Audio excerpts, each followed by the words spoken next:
যদি সবজি বানাতে মন না করে তাহলে দারুণ এই লবণীয় রেসিপিটা ট্রাই করে দেখতে পারেন।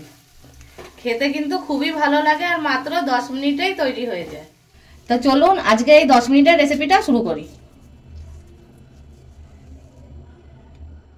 এখানে আমি 3টে ডিম সেদ্ধ করে নিয়েছি। এবার এই ডিম 3টে আমি গ্রেট করে নেব। ডিম আমি গ্রেট করে নিয়েছি। এবার প্যানে দিয়ে দেবো সরষের তেল।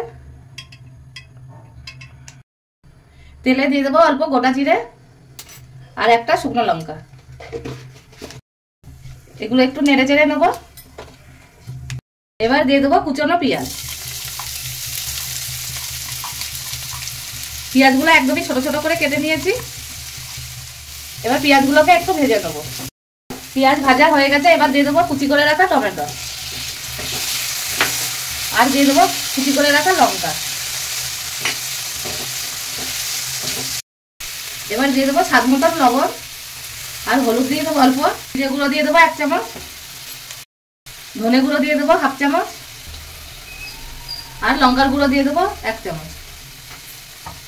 দিয়ে সব মশলাগুলো আমি মিশিয়ে নেব। এগ ভুর্জিটা রুটি কিংবা পরোটার সাথে খেতে কিন্তু খুবই ভালো লাগে।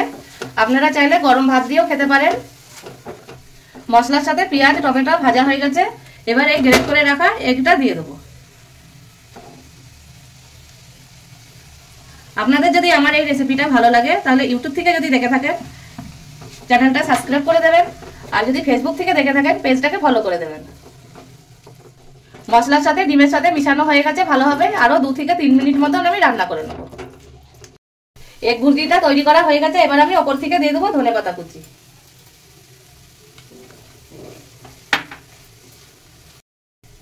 এটা মিশিয়ে এবার গ্যাসটা অফ করে আমি নামিয়ে নেব।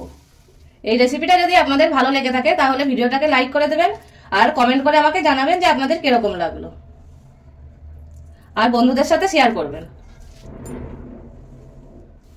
আজকের জন্য এই পর্যন্তই। আবার আপনাদের সাথে দেখা হবে একটা নতুন ভিডিও নিয়ে।